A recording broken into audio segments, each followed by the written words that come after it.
Guillermo Moreno, comenzamos con usted. Ayer inmediatamente usted fijó postura sobre esta situación y dicen que hay ausencias. Usted, que es un hombre de derecho y un hombre de justicia con experiencia, ¿por qué tan rápidamente usted fijó una posición así cuando el proceso está comenzando? Bueno, lo primero es que los resultados de la investigación que ha hecho la Procuraduría tienen muchos aspectos decepcionantes. Y es bueno, y ojalá que nos esté escuchando también Bruno, porque desde fuera se ve la cantidad y se ve algunos ministros, pero aquí hay aspectos decepcionantes. En primer lugar, queda demostrado que en la República Dominicana hay vacas sagradas, porque en el expediente han sido excluidos un conjunto de personajes directamente vinculados a los sobornos y a las sobrevaluaciones de Odebrecht, y que no hay justificación para que hayan sido excluidos de la investigación. Pero usted está presumiendo una culpabilidad. Responsablemente estoy diciendo que ese expediente no está completo si no se investiga a Reinaldo Pared, si no se investiga a Cristina Lizardo, si no se investiga a Gonzalo Castillo, si no se investiga a Abel Martínez y si no se investiga a Rubén Bichara. Porque esos 5 personajes están vinculados al 91% de los contratos que se hicieron en Odebrecht. No es solamente el acueducto de la línea noroeste ni Pinalito. Esos son obras en las que hubo soborno. Pero la propia Odebrecht dijo que los sobornos por 92 millones de dólares admitidos se prolongaron hasta el 2014. ¿Y cuál es la obra del 2014? Del 2012. Es Punta Catalina y son otras construcciones. Y entonces ahí intervinieron, no hay forma de excluirlo en la investigación. Entonces en ese sentido hay vaca sagrada, queda demostrado en ese expediente, pero hay más. No hay forma de desvincular al presidente Danilo Medina en ese expediente, porque una parte importante de los sobornos fue para financiar la campaña electoral y la reelección de Danilo Medina. ¿Y eso no puede ser otra investigación? Bueno, pero esta es la investigación. O sea, si nos quedáramos callados ahora, entonces la excluyen. Porque aquí hay algo que es importante destacar, para que no nos engañemos y no nos quedemos atrapados en el bulto que se quiere hacer con este asunto. Lo que ha pasado es el fruto de 2 factores muy concretos. Primero, la gran movilización ciudadana, que ha implicado una presión objetiva, directa, frente a la corrupción y frente a la impunidad. Y el otro factor es el factor internacional. Es que esos nombres van a salir. Es que esa investigación ha trascendido. Esa investigación no la controla el Ministerio Público. Entonces, esos 2 factores han sido determinantes en que esta investigación arroje los limitados resultados, pero los resultados que ha arrojado. Ahora, ¿cuál es la realidad de la República Dominicana? Que aquí no tenemos un Ministerio Público independiente. Ese procurador tiene un jefe político que se llama Danilo Medina. Y el 91% de los contratos de Odebrecht se aprobaron en la gestión del PLD. Y por tanto él favorece a sus pares políticos. Pero en la República Dominicana tampoco hay una justicia independiente. Por tanto, no nos hagamos falsas ilusiones de que los mecanismos institucionales han dado o van a dar resultados. Solo habrá resultados si sigue la movilización de la gente, si sigue la presión de la gente. Porque ¿qué es lo más importante ahora? Que la impunidad tiene nombre, se llama Reinaldo Pared. La impunidad se llama Abel Martínez. La impunidad se llama Cristina Lizardo. La impunidad se llama Rubén Bichara. La impunidad se llama Gonzalo Castillo. Eso tiene nombre y apellido. Y ahora la movilización popular, la movilización ciudadana, tiene también que focalizar esos niveles de impunidad. Porque lo que el pueblo está reclamando no es una parte de los corruptos. No, lo que el pueblo está reclamando, la ciudadanía está reclamando, es que se acabe la corrupción, es que se acabe la impunidad. Los términos en los que habló ayer el Procurador General de la República, ¿qué impresión tuvo usted? Bueno, eso es una redacción de teleprompter para fines de mostrar un ejercicio de 6 meses con este resultado. Hay que decir que en una investigación, los nombres que aparecen en el expediente y que fueron suministrados por Odebrecht y la cooperación deben verse como apenas un elemento indiciario, inicial, no definitivo. Un investigador serio y responsable, a partir de esas informaciones, entonces profundiza, amplía cómo funciona el soborno. El soborno no es un acto único y aislado. El soborno normalmente es una cadena, porque el soborno tiene que ir haciendo peajes en cada uno de los momentos de la obra. En este caso, la construcción de una obra tiene que hacer peaje en cada uno de los involucrados. Por eso toca el ministro, toca a un conjunto de personas que hacen lo mismo, toca a los legisladores. Entonces, si nosotros examinamos lo que ha hecho el Ministerio Público, ha focalizado los ministros de las obras y los presidentes de las cámaras legislativas, o una parte de ellos, o algunos legisladores, pero muy focalizado en una parte de esos contratos. Entonces, si el criterio era que en el Congreso hubo corrupción para cuando llegaron los contratos, ¿por qué no está Reinaldo Pared?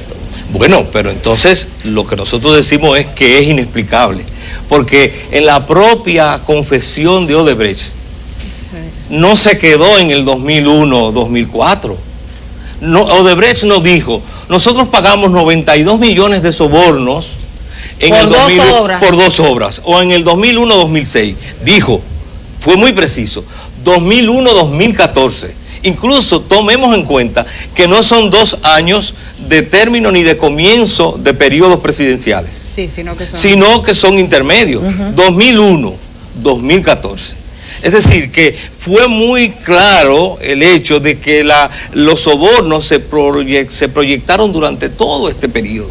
Lo primero es que no fue un acuerdo en el sentido en que se plantea en el Código Procesal Penal, un acuerdo que tenía por finalidad realmente acelerar la investigación y el castigo. En realidad fue un acuerdo de impunidad para Odebrecht. Si nosotros leemos el llamado a homologación que hizo del acuerdo que hizo el juez de la instrucción, el segundo a que fue llevado, el objeto es precisamente excluir a Odebrecht de toda responsabilidad penal, porque incluso, y es algo a resaltar, los 184 millones de dólares no lo va a dar como sanción penal, sino que es una especie de compensación. De tal manera, porque si fuera como sanción penal, y en una declaración del procurador habla de la sanción, lo cual es falso, en el acuerdo se plantea como una especie de compensación. Si fuera sanción, entonces estaría comprometida la responsabilidad penal de Odebrecht. Pero el objetivo era garantizarle el mayor nivel de impunidad a Odebrecht, con el objeto de que pudiera continuar operando en la República Dominicana, en este caso para Punta Catalina. Es decir, que lo que se ha creado se blindó a Odebrecht para que continúe las operaciones de Punta Catalina.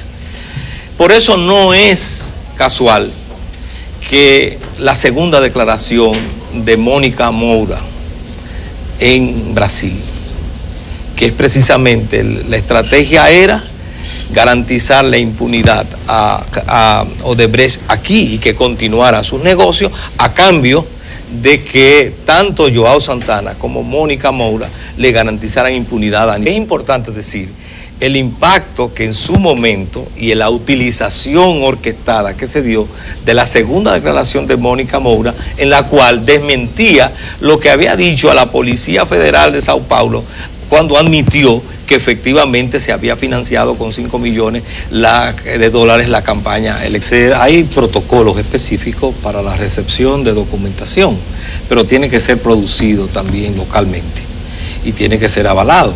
Porque aquí, por ejemplo, en el caso de Odebrecht, el acuerdo no se hace no con un funcionario de Brasil que esté hablando en Brasil, se hace aquí con los representantes y los ejecutivos de Brasil, de la Odebrecht en la República Dominicana.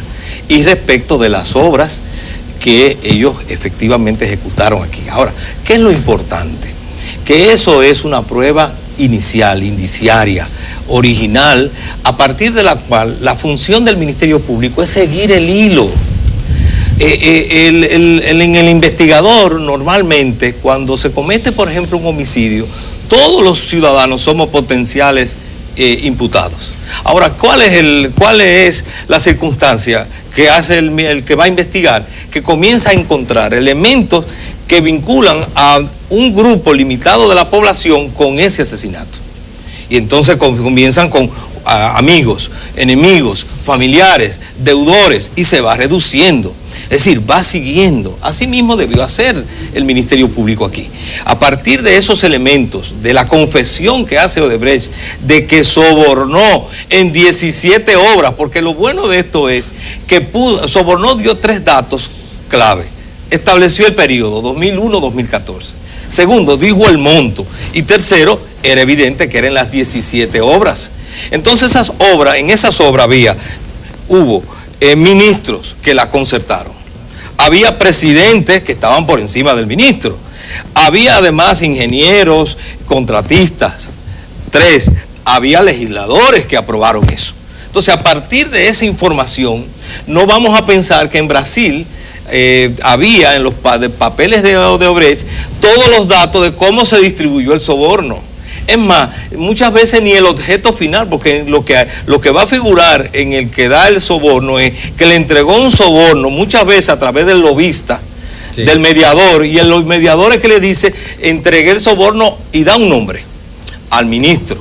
Pero, como decía, ese soborno paga un peaje en distintas estaciones en la cual se lleva ese contrato hasta que finalmente se ejecuta la obra. Esa es la labor del Ministerio Público. Ahora, ¿qué es lo que a mí me quiero siempre resaltar? Nosotros tenemos un Ministerio Público que es una persona, un funcionario dependiente del Poder Ejecutivo.